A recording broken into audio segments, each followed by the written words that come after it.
I'll never shake the image of that kid 10 years old, skin and bones, hauling crates in a warehouse that stank of grease and broken dreams.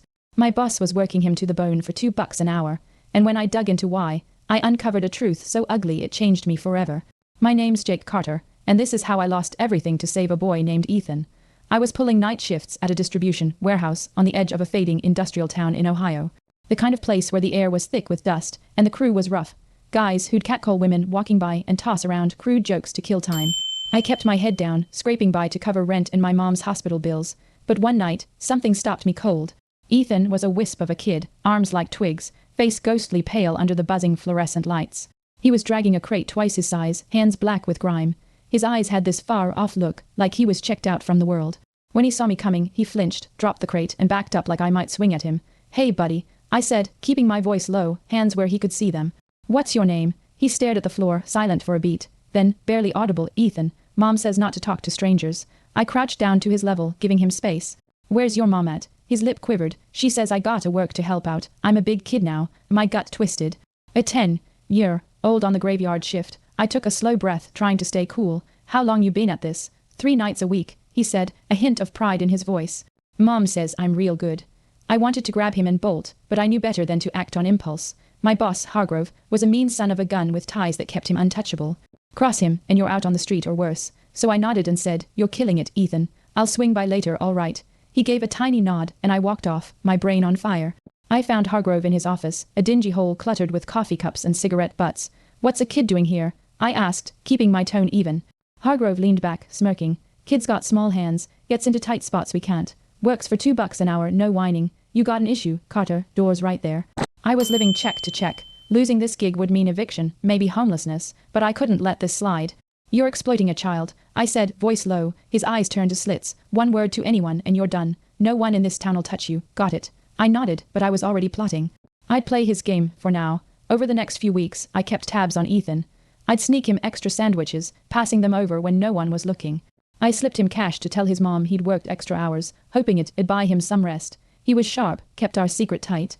But something was off. He was moving slower, eyes sunken like he hadn't slept in days. Then I saw the bruises on his arms, marks that didn't come from hauling crates. One night, during a break, I pulled him aside. "Ethan, those bruises, what's going on?"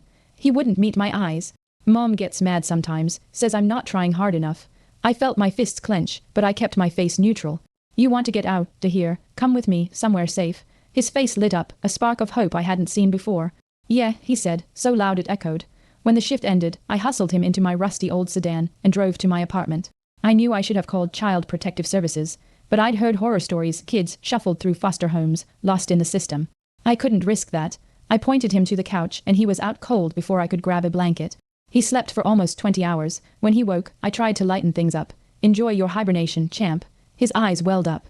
"At home, if I don't fall asleep quick, Mom says I'm lazy. I only get to sleep every other night."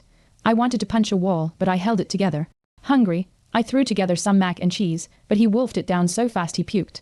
This wasn't just about the warehouse. Something was seriously wrong at home.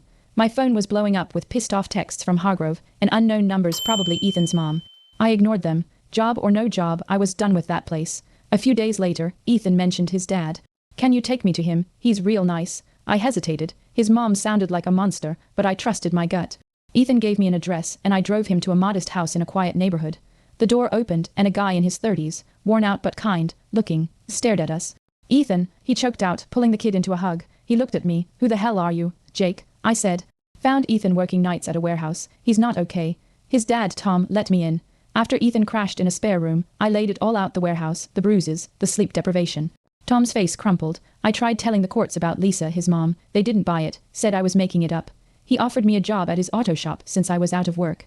I took it, grateful for a lifeline. But the next morning, all hell broke loose. Someone pounded on my apartment door. I opened it to find Hargrove and a furious woman, Lisa, Ethan's mom. Before I could get a word out, she slapped me hard across the face. "Where's my son?" she screamed, shoving past me. "He's not here." I said, rubbing my cheek. "He's safe." Lisa's eyes were wild. "You kidnapped him. Cops are on their way."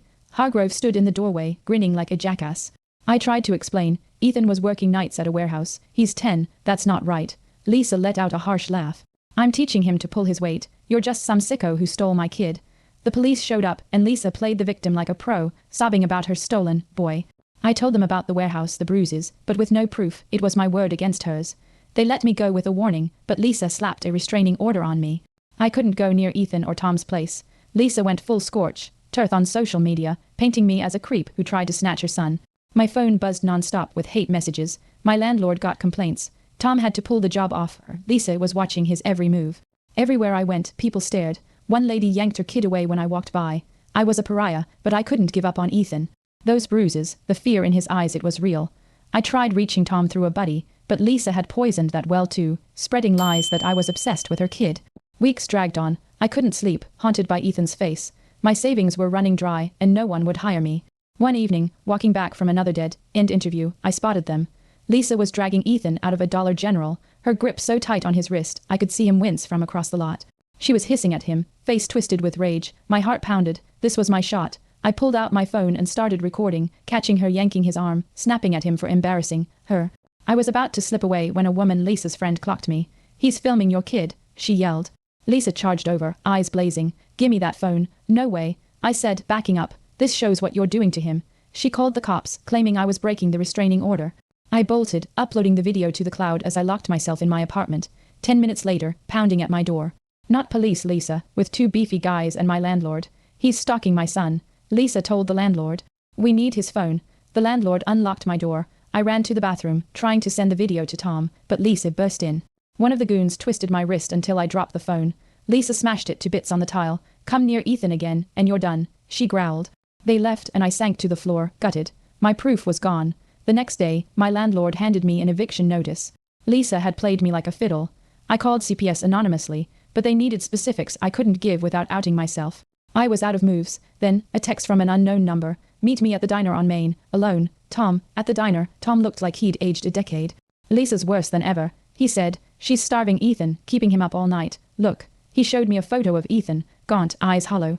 "I'm documenting everything, but she's got an excuse for it all. I'm taking him to a doctor next visit, but I need you to create a diversion."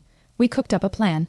During Tom's next visitation, I'd show up at a park where Lisa would see me, keeping her busy while Tom got Ethan to a clinic. The day came, and Lisa took the bait, screaming at me and dialing the cops. She didn't notice Tom slip away with Ethan. An hour later, Tom texted. "Doc confirmed malnutrition, bruises, sleep deprivation. It's on record," but Lisa was slick. When Tom didn't bring Ethan back on time, she reported him for neglect, claiming he'd starved Ethan during visits. She had forged documents to back it up. At the custody hearing, she played the heartbroken single mom, accusing Tom and me of framing her. The judge bought it, suspending Tom's visitation. Ethan was stuck with her again. I was crushed. In 2 weeks, I'd be homeless. Ethan was suffering worse than ever. Then, out of nowhere, a call from a stranger, Maria, a neighbor in Lisa's apartment complex. "I've seen what she does to that boy," she said, yelling, locking him outside at night. "I've got videos." Maria showed me footage of Lisa dragging Ethan by his hair, tossing his homework in the dumpster, leaving him on the balcony in the freezing cold. It was dynamite, but we had to play it smart. Lisa would spin Maria as part of a conspiracy if we weren't careful. Maria submitted her evidence to CPS anonymously, sparking an investigation. I hit up old warehouse co-workers. 2 agreed to confirm Ethan's night shifts. Meanwhile, more neighbors stepped up, inspired by Maria's guts. Ethan's teacher reported him dozing off in class, flinching when adults got close. The case was building. Lisa started slipping. She showed up at Tom's shop, ranting about a conspiracy. Her social media posts turned unhinged, whining about being persecuted as a single mom. One day, Tom called, freaking out. Lisa was at his house, screaming, with Ethan in tow. She was heading my way. Her car screeched into my lot. She yanked Ethan toward my building, pounding on the door. Neighbors poured out, phones recording. I opened the door but stayed inside, safe from the restraining order. "You ruined my life," Lisa shrieked. I just told the truth. I said steady as neighbors filmed. Lisa spun to Ethan. "Tell them this guy tried to steal you." Ethan looked at me, then the crowd. In a small, clear voice he said, "No, Mom, you hurt me. He helped me." Lisa froze. She raised her hand like she might hit him, but police sirens cut through the air. Tom pulled up and cops swarmed.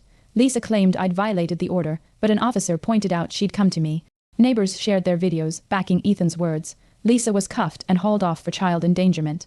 Ethan ran to Tom, sobbing. For the first time he was safe. CPS, armed with videos and statements, confirmed the abuse.